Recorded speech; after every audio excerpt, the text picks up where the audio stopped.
Astaghfirullah. Bismillahirrahmanirrahim. Assalamualaikum warahmatullahi wabarakatuh. Alhamdulillah wassalatu wassalamu ala Rasulillah wa ala alihi wa sahbihi wa mawalah wa la hawla wa la quwata illa billahi wa ba'du. Qala Allahu azza wa jalla: Ya ayyuhalladzina amanu taqullaha haqqa tuqatih wa la tamutunna illa wa antum muslimun.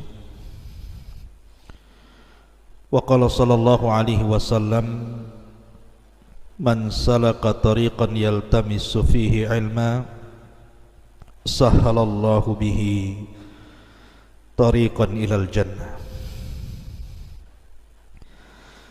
Ma'asyiral muslimin yang dimuliakan Allah Subhanahu wa taala, alhamdulillah di sore hari ini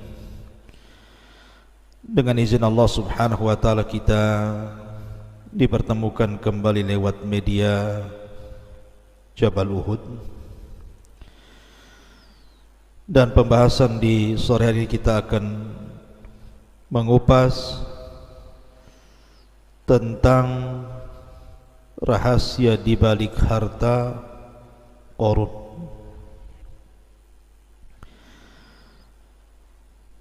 Karena apabila seseorang teringat dengan harta yang terpendam, pasti seseorang akan terpikir dengan Qarun. Pertanyaannya, lalu di mana harta Qarun itu berada? Kemudian apakah hakikat Qarun itu memang ada ataukah tidak? Ini yang kemudian menjadi perbincangan manusia, mulai orang biasa sampai kepada pakar-pakar peneliti, juga para ulama membicarakan tentang ini. Siapa Qarun? Dan kenapa namanya begitu diabadikan dalam Al-Quranul Karim, dan bukan hanya dalam Al-Quran, tapi juga dalam Taurat, Injil, dan kitab-kitab muqaddasah lainnya.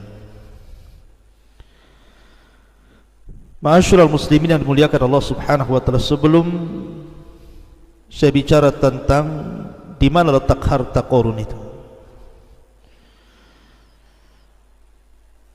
maka kita akan menjelaskan sedikit tentang biografi siapa Qarun. Walaupun ini sering saya sudah ulang-ulang di beberapa kajian kita ketika membahas qasasul Quran. Ma'asyiral muslimin yang dimuliakan Allah Subhanahu wa taala, Qarun ini namanya Qarun ibn Yashur ibn Qahith. Dan Qahith ini adalah ayah daripada Imran, dan Imran adalah ayah daripada Musa. Musa ibn Imran ibn Qahith. Artinya Qarun dengan Nabi Allah Musa alaihi salatu wassalam itu ada kekerabatan.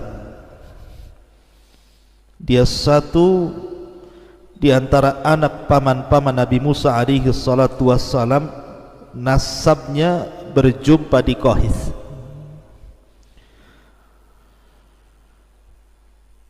Ma'asyiral muslimin yang dimuliakan Allah azza wa jalla, itu berdasarkan Al-Quran nama Qarun tersebut. Makanya Muhammad ibn Ishaq ibn Yasar, beliau mengatakan anna Qarun kana ammu Musa. Qarun itu pamannya Nabi Musa. Tetapi kata Ibnu Jarir, wa aktsaru ahli ilmi, kebanyakan ahli ilmi, ala annahu kana ibnu ammi, dia bukan paman Nabi Musa tetapi anak dari paman Nabi Musa. Dan itu yang banyak dikuatkan para ulama, seperti riwayat daripada Abdullah ibn Abbas radhiyallahu anhuma ketika beliau mentafsirkan inna Qaruna kana min qaumi Musa, sesungguhnya Qarun itu adalah bagian dari kaumnya Nabi Musa. Berkata Ibnu Abbas, kana ibnu ammi, karena Qarun itu anak paman Nabi Musa. Dan itu senada dengan yang dikuatkan oleh para mufassirin seperti Qatadah, Malik ibn Dinar, Ibn Jurayz dan yang lainnya. Ini berdasarkan Islam. Akan tapi kalau kita melihat pada perjanjian lama, maksudnya Taurat, maka Qarun itu namanya Qurah. Qurah ibn Yashar ibnu Qahat ibnu Lawi min abna'i ammi Musa wa Harun. Jadi Taurat memberi nama Qarun itu adalah Qurah ibn Yashar, putra Qahat, putra Lawi, dan Lawi termasuk anak-anak paman daripada Musa dan Harun. Menurut versi orang-orang Taurat, orang-orang Yahudi dalam kitab Tauratnya, bahwa Qarun ataupun Qurah ini salah satu daripada ru'asa Bani Israel, pemimpin-pemimpin Bani Israel. Dan ada juga yang mengatakan bahwa Qurah ini memang orang kaya, karena ketika itu ada orang-orang yang sangat memusuhi Nabi Musa alaihi salatu wassalam. Salah satunya adalah Qurah ini, karena melihat bahwa Musa dan Harun itu orang miskin, kenapa pula kemudian diturunkan kepadanya kenabian? Harusnya kenabian itu diberikan kepada orang-orang kaya semisalnya. Kenapa diberikan kepada Nabi Musa dan Harun? Dari situlah maka kemudian hasadlah Qurah ini, akhirnya kemudian membawa teman-temannya datang kepada Nabi Musa alaihi salatu wassalam dan mengejeknya. Maka Musa pun kemudian marah.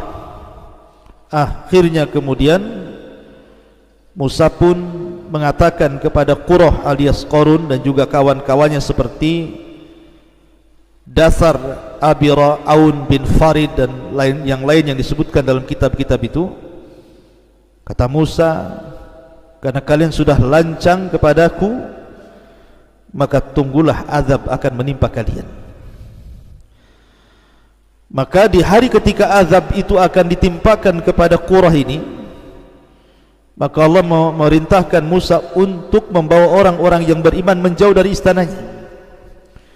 Maka disitulah kemudian wa khasafna bihi wa bidarihil arda, Allah tenggelamkan istananya seorang-orang yang dalam tanah. Itu versi Taurat. Tapi versi Islam justru terbalik, bahwa Qarun ini adalah orang miskin, dan dia meminta kepada Nabi Musa alaihi salatu wassalam agar diberikan rizki yang banyak dari Allah subhanahu wa ta'ala. Maka akhirnya kemudian Qarun pun yang tadinya fakir dari fuqara Bani Israel, bahkan dia seorang mukmin dengan Nabi Allah Ya'qub, bahkan dikatakan sebagai munawwir, di mana wajahnya bercahaya karena dia memiliki suara indah ketika membaca Taurat, dan disukai oleh Bani Israel karena indahnya bacaan Taurat. Tiba-tiba kemudian setelah Allah subhanahu wa ta'ala memberikan kekayaan kepada Qarun ini, mulailah dia sedikit demi sedikit menjauh dari ajaran Musa. Dan ketika betul-betul Allah kuasakan harta yang banyak, kalla innal insana la yatgha an ra'ahu stagna. Sekali-kali manusia bisa menjadi melampaui batas apabila dibentangkan kekayaan kepadanya. Ma'asyiral muslimin yang dimuliakan Allah subhanahu wa ta'ala, baik sebelum saya kupas tentang rahasia di balik harta Qarun, saya ingin membacakan beberapa ayat dalam Al-Quranul Karim yang berkaitan dengan kisah Qarun ini. Ma'asyiral muslimin yang dimuliakan Allah subhanahu wa ta'ala, Allah subhanahu wa ta'ala berfirman, inna Qarun kana min qaumi Musa fabagha alaihim. Sesungguhnya Qarun termasuk kaumnya Nabi Musa, tetapi dia berlaku zalim terhadap mereka. Wa atainahu minal kunuzi ma inna mafatihahu latanu'u bil usbati ulil quwwati.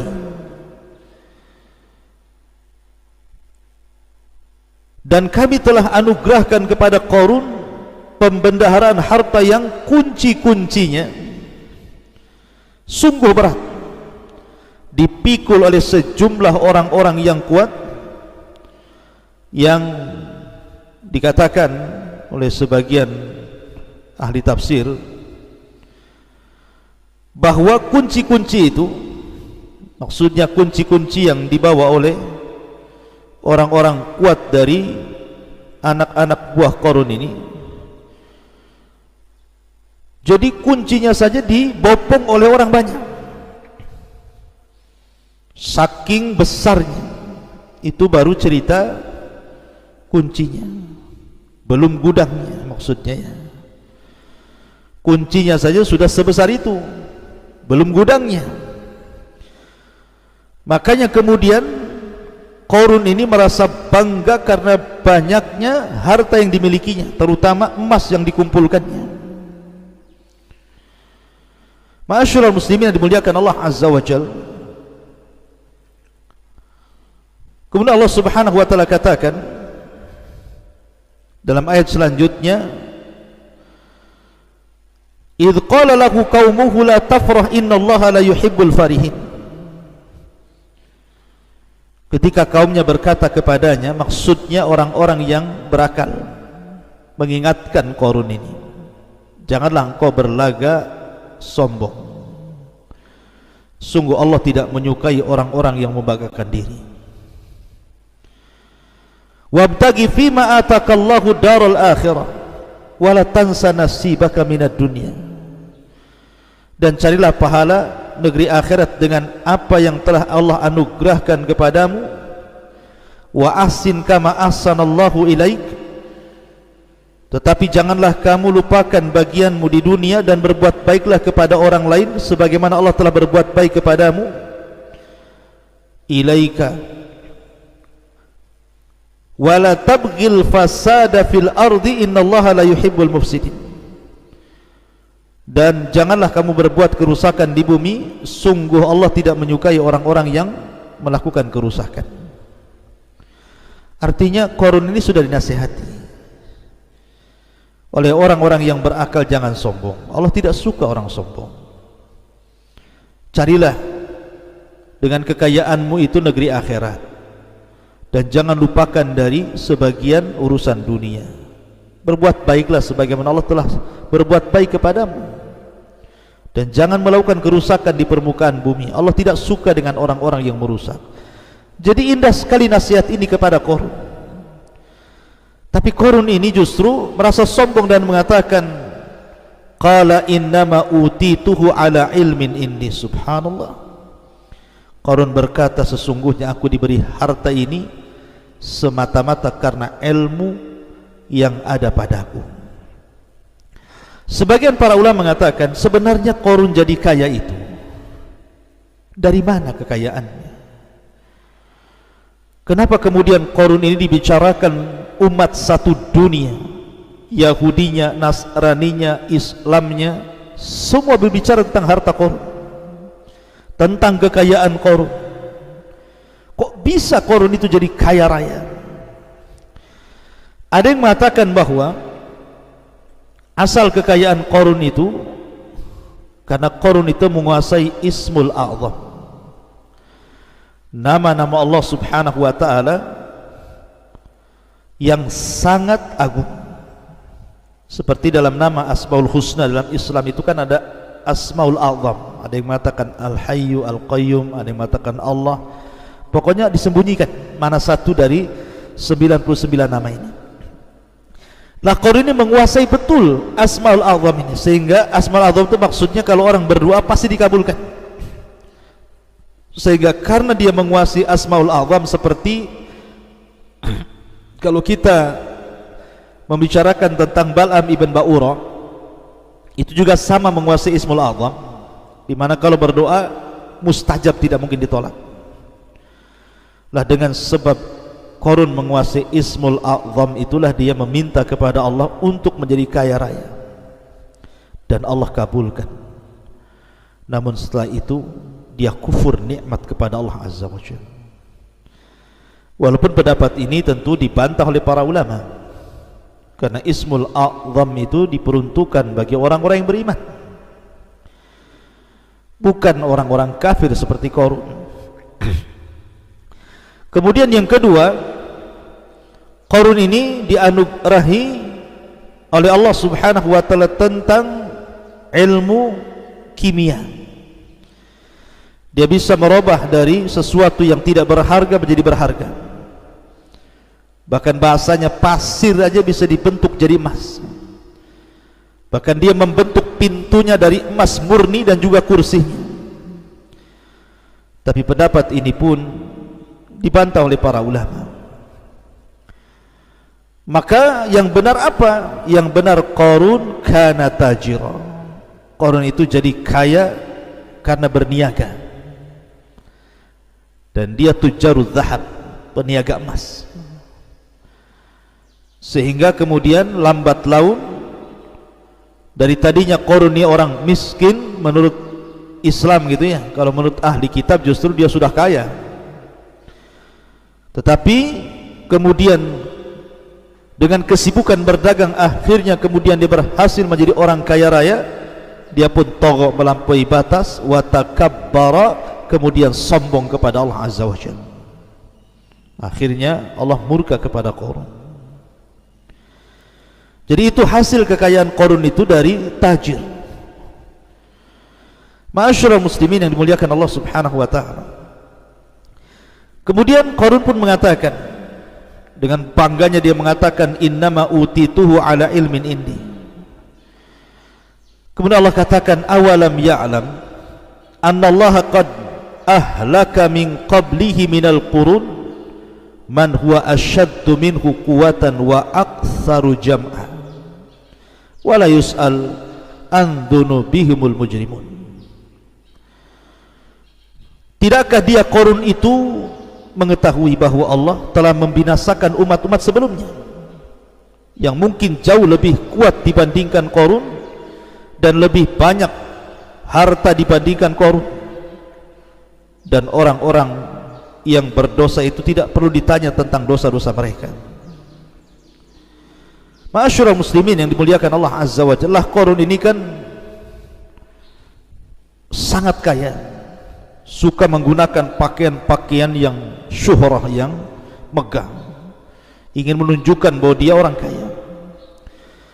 Sehingga dari penampilan Qarun, dari kekayaan Qarun, dari kebun, dari gudang-gudang harta, dari para pelayan, itu menjadikan pandangan manusia kepada Qarun ini, mereka ingin seperti Qarun. Jadi orang-orang fuqara wal masakin apabila memandang Qarun ini, berangan-angan kapan saya ingin seperti Qarun itu. Makanya Allah mengatakan, falam fakharaja ala qaumihi fi zinatihi qala alladhina yuriduna alhayata ad-dunya ya laita lana mithla ma utiya Qarun innahu ladu haddin azim. Maka keluarlah dia Qarun kepada kaumnya dengan kemegahannya. Orang-orang yang menginginkan kehidupan dunia berkata, mudah-mudahan kita mempunyai harta kekayaan seperti yang diberikan Qarun. Ya, sungguh dia benar-benar mempunyai keberuntungan yang besar. Terkadang orang menyangka bahwa kemuliaan itu ada pada harta. Mereka salah. Terkadang kemuliaan itu ada pada pangkat jabatan ataupun kedudukan. Terkadang kemuliaan itu ada pada anak-anak yang sukses ataupun kesehatan. Salah. Memang itu semua bisa menyumbang kebahagiaan, tapi bukan segalanya. Lihat Qarun. Allah katakan wa khasafna bihi wa bidarihi al-ardh. Kami tenggelamkan dan Qarun dan harta-hartanya. Lihat Namrud dibunuh oleh satu ekor nyamuk. Lihat Fir'aun ditenggelamkan di Laut Merah.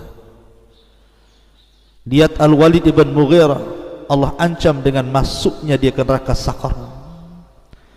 Jadi kebahagiaan bukan dengan harta. Wa qala alladziina utul ilma wailakum thawabullah khairun liman amana wa amila salihan wa la yulaqqaha illa sabirun. Tetapi orang-orang yang berilmu, orang-orang yang beriman, ketika melihat orang-orang jahil, orang-orang bodoh itu tertarik dengan Qarun, mereka mengatakan, celakalah kalian. Ketahuilah pahala Allah jauh lebih baik bagi orang-orang yang beriman dan mengerjakan kebaikan, dan pahala yang besar itu hanya diperoleh oleh orang-orang yang sabar. Akhirnya Qarun semakin congkak. Mulailah dia takabur dengan hartanya. Ketika datang Nabi Musa alaihi salatu wassalam meminta zakat, karena zakat itu syariat, bukan hanya syariat Islam saja, sebelumnya juga sudah ada syariat zakat. Bahkan rukun Islam itu berlaku kepada semua para nabi dan rasul. Syahadat, salat, zakat, puasa, haji, semua ada. Tapi Qarun bakhil. Dia tidak pernah mensyukuri hartanya. Bahkan yang ada kemudian dia membuat fitnah kepada Nabi Musa. Difitnahnya Nabi Musa alaihi salatu wassalam bahwa dia telah menghamili seorang wanita pelacur. Tiba-tiba ketika dihadirkan wanita itu dan memandang wajah Nabi Musa, dia pun mengaku bahwa dia disuruh Qarun dengan imbalan harta yang banyak. Maka dari sini Allah subhanahu wa ta'ala murka kepada Qarun. Allah katakan fa khasafna bihi wa bidarihi al-ardha fama kana lahu min fi'atin yansuruna min dunillahi wa ma kana minal muntasirin. Maka kami benamkan Qarun bersama rumahnya ke dalam bumi, maka tidak ada baginya satu kelompok yang akan menolongnya selain Allah, dan dia tidak termasuk orang-orang yang dapat mendapatkan pembelaan diri. Maka orang-orang miskin yang pada mula-mulanya kalau melihat Qarun itu pengen seperti Qarun, tiba-tiba mereka mengatakan, wa ka'anna Allah yabsutur rizqa liman yasha min ibadi wa yaqdir laula amanna Allahu alaina la khasafa bina wa ka'annahu la yuflihul kafirun. Jadi duhai benarlah kiranya Allah melapangkan rizki bagi siapa yang dia kehendaki di antara hamba-hambanya, dan membatasi bagi siapa yang dikehendaki di antara hamba-hambanya. Sekiranya Allah tidak melimpahkan karunia kepada kita, tentu dia telah membenamkan kita pula. Duhai benarlah kiranya tidak akan beruntung orang-orang yang mengingkari nikmat Allah itu. Baru sadar mereka. Jadi ketika melihat ada pelajaran besar dari Qarun, baru sadar mereka bahwa bukan itu kemuliaan. Makanya Allah akhiri ayatnya, tilka darul akhiratu naj'aluha lilladina la yuriduna uluwan fil ardi wala fasadan wal aqibatu lil muttaqin. Negeri akhirat itu kami jadikan bagi orang-orang yang tidak menyombongkan diri dan tidak berbuat kerusakan di bumi, dan kesudahan yang baik bagi orang-orang yang bertakwa. Intinya bahwa Qarun pun diazab Allah. Kemudian dirobohkan semua istananya, semua gudang-gudang emasnya, semua pembendaan hartanya, termasuk juga dirinya. Pertanyaannya, ma'asyiral muslimin yang dimuliakan Allah Subhanahu wa taala, di mana harta Qarun itu? Di mana peristiwa ini terjadi?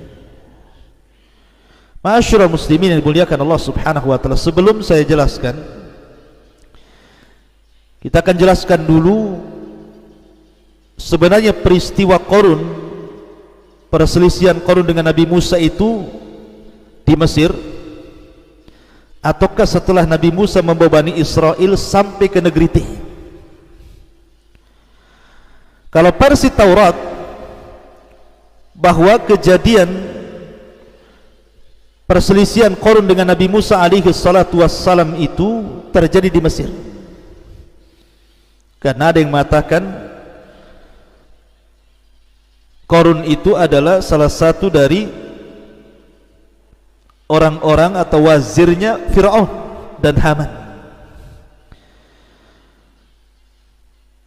Dan istilah Taurat namanya Qurah bin Yashar, itu orang dekatnya Fir'aun dan Haman, dan dia orang kaya. Adapun versi Islam, bahwa kejadian Qarun dengan Nabi Musa itu setelah hijrahnya kaum muslimin dari Mesir menuju Palestina. Maka disitulah terjadi di Ardi Tih. Qarun membangkang perintah Nabi Musa alaihi salatu wassalam, nasibnya sama dengan Bal'am ibn Ba'ura. Kenapa? Karena salah satu laqab Qarun itu Munawwir, Hasanus Saut, suaranya indah ketika membaca At-Taurat, dan manusia suka dengan Qarun itu karena bercahaya wajahnya, menunjukkan bahwa orang yang membaca Al-Quran itu terang wajahnya. Lah, kita tahu bahwa Taurat bukan turun di Mesir. Taurat itu turun ketika Nabi Musa berada di bumi Tih. Maka dari sini menunjukkan bahwa peristiwa ini terjadi setelah hijrahnya Musa membawa Bani Israel dan menyelamatkan dari kejaran Fir'aun, sehingga sampailah di negeri Tih, negeri linglung bahasa kitanya, karena ketika diajak jihad mereka tidak mau. Disitulah peristiwa berlaku. Ma'asyiral muslimin yang dimuliakan Allah Subhanahu wa taala, dalam cerita barat ada lagi bahwa Qarun itu adalah raja Libya, Malik Kuruzus, yang dikenal di barat ini. Kuruzus ini raja Libya yang sangat kaya raya gitu ya, yang konon dia orang yang pertama kali mencetak uang emas. Dialah Qarun itu sebenarnya, tapi ulama Islam menolak pendapat dari barat. Kenapa? Karena Kuruzus ini mati di tangan Qurus Al-Farisi, dan ini bertentangan dengan Al-Quran yang Allah katakan wa khasafna bihi wa bidarhil arda. Qarun ditenggelamkan bersama harta-hartanya ke perut bumi. Sementara Kuruzus ini mati di tangan Qurus Al-Farisi, sehingga apa yang diprasangkakan barat bahwa Qarun adalah Kuruzus ini tidak benar, karena bertentangan dengan Al-Quran dan juga sunnah Nabi sallallahu alaihi wasallam. Ma'asyiral muslimin yang dimuliakan Allah Azza wa Jalla, setelah kita tahu bahwa peristiwanya di Ardi Tih, di bumi linglung ini, lalu terjadi silang pendapat di mana harta Qarun yang ditenggelamkan Allah itu. Ada yang mengatakan bahwa peristiwa itu terjadi di Mesir, terjadi di Kairo, di Mesir sana, di tempat yang disebut Al-Fayyum. Al-Fayyum ini kalau dibuat jarak dari Kairo Mesir sekitar 150 km di barat daya Kairo dan Mesir, Fayyum ini. Karena di situ konon ada runtuhan bangunan yang dipercaya sebagai tempat tinggal Qarun di masa itu, dan tempat itu berdekatan dengan Danau Qarun. atau kurang lebih berjarak sekitar 2 kilometer. Menurut beberapa sumber, bangunan yang masih berdiri kokoh adalah benteng yang dibangun oleh Qarun. Jadi ada yang berpendapat bahwa Qarun itu hartanya dipendam di Fayum, di Mesir sana. Bahkan Fayum ini menjadi pusat penelitian dunia. Apakah betul di situ pernah terjadi gempa gitu sehingga menghancurkan istana Qarun dan Qarun-Qarunnya sekali gitu ya? Ataukah ada tempat lain selain Fayum ini? Ada juga yang mengatakan bahwa peristiwa ini bukan terjadi di Fayum, tetapi terjadi di Nainawa. Nainawa mana? Di Irak. Disitulah kekayaan Qarun yang kemudian Allah Subhanahu wa ta'ala tenggelamkan ke bumi, di Nainawa di Irak. Ada juga yang mengatakan bahwa harta Qarun itu ya di bawah sungai Efrat itu. Nabi SAW yang mengatakan bahwa di situ ada pembendarahan emas gitu ya.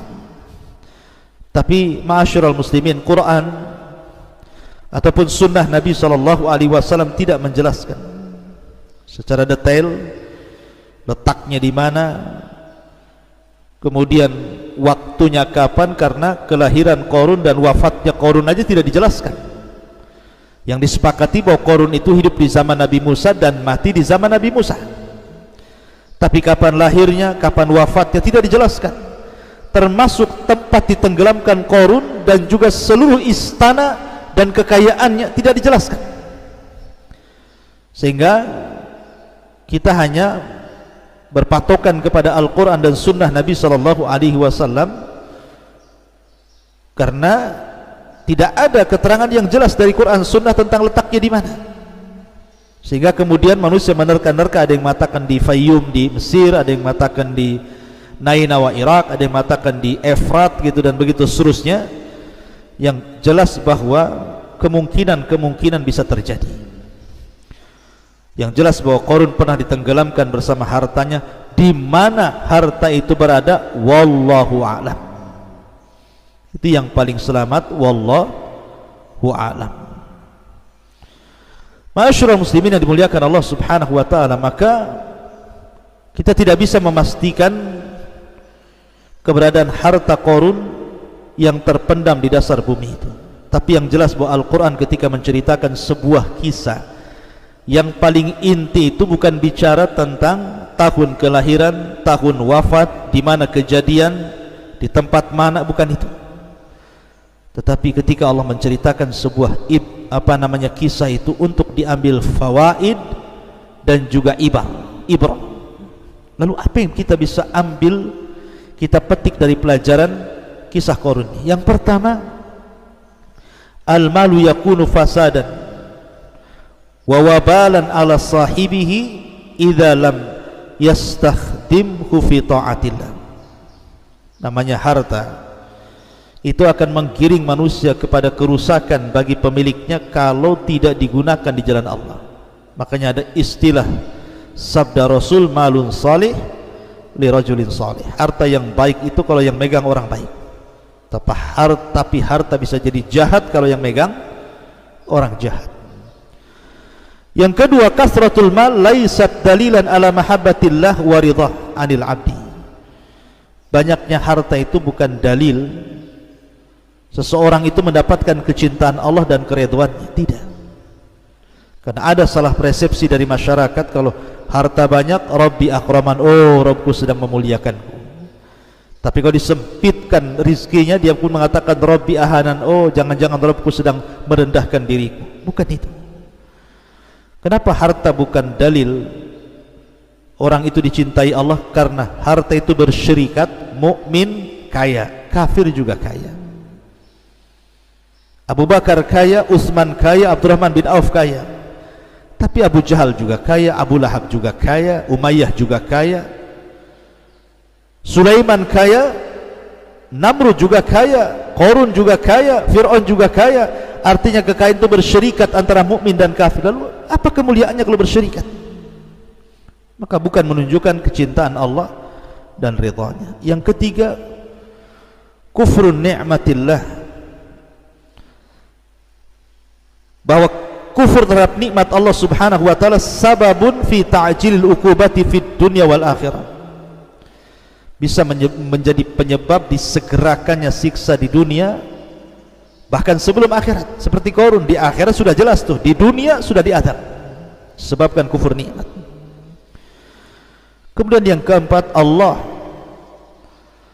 yuqaddar al-arzaq li hikmatin balighah. Terkadang Allah menyempitkan rizki kepada seseorang itu karena ada hikmah yang jelas. Karena terkadang kalau ada orang itu dikayakan menjadi dia kufur, makin kufur, ataupun orang dimiskinkan menjadi kufur. Jadi Allah itu terkadang ada maslahat besar. Jadi bersyukurlah. Kemudian yang kelima, al-mal ardun zail wa mata'un mufarid. Harta itu benda yang akan hilang, yang akan berpisah dari kita. Makanya ulama mengatakan hakikatul mal at-tajmi' wa tafriq.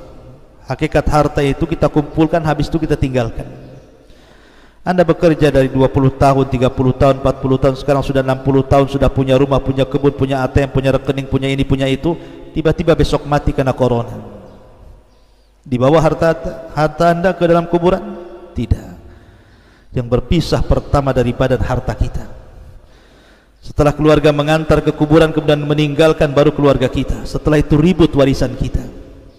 Itulah harta, hakikat harta itu tajmi' wa tafriq. Makanya sebagai penutup Rasul mengatakan, maluka ma akalta fa afnaita wa ma labista fa ablaita wa ma tasaddaqta fa abqaita. Hartamu, kata Rasul, yang kau makan pasti hilang, yang kau pakai pasti usang, yang kau sedekahkan itulah yang kau bawa mati.